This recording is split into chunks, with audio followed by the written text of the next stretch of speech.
നമസ്കാരം, വെട്ടൻ ന്യൂസ് ക്യാപ്സിലേക്ക് സ്വാഗതം. എന്റെ ഇഷ്ടങ്ങൾ എന്റെ ഫാമിലിക്ക് അറിയാം. Family wedding centre.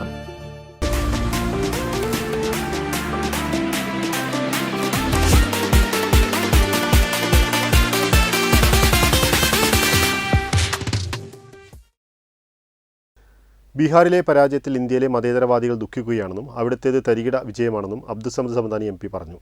Tirur municipal UDF തെരഞ്ഞെടുപ്പ് കൺവെൻഷൻ ടൗൺഹാൾ പരിസരത്ത് ഉദ്ഘാടനം ചെയ്യുകയായിരുന്നു അദ്ദേഹം. നേടെടുക്കാം പുതിയ ബന്ധങ്ങൾ. Bridal craft the wedding mall, Pan Bazar, Tirur. Panchayat തെരഞ്ഞെടുപ്പിലൂടെ കേരളം UDF ഭരണത്തിനുള്ള ഒരുക്കത്തിലാണ്. വൈരവും വിദ്വേഷവും പ്രചരിപ്പിക്കുന്നവരെ കേരളത്തിൽ ചിലർ പിന്തുണയ്ക്കുന്നു. വികസനവും നാടിന്റെ ഐക്യവും സമുദായ ഐക്യവും സംരക്ഷിക്കലാവണം നമ്മുടെ ലക്ഷ്യമെന്നും സമദാനി പറഞ്ഞു.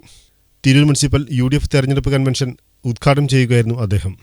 ഷറഫുദ്ദീൻ കണ്ടാത്തിൽ അധ്യക്ഷത വഹിച്ചു. Kurukkoli Moideen MLA, VT Balram, advocate Naseer Ahammed, PV Samad, advocate K Padmakumar തുടങ്ങിയവർ സംസാരിച്ചു. നഗരസഭ UDF സ്ഥാനാർത്ഥികളെ പരിചയപ്പെടുത്തി. തുടർന്ന് സ്ഥാനാർത്ഥികളുടെ പ്രകടനവും UDF തെരഞ്ഞെടുപ്പ് കമ്മിറ്റി ഓഫീസ് ഉദ്ഘാടനവും നടത്തി. വെട്ടൻ ന്യൂസ്, തിരൂർ.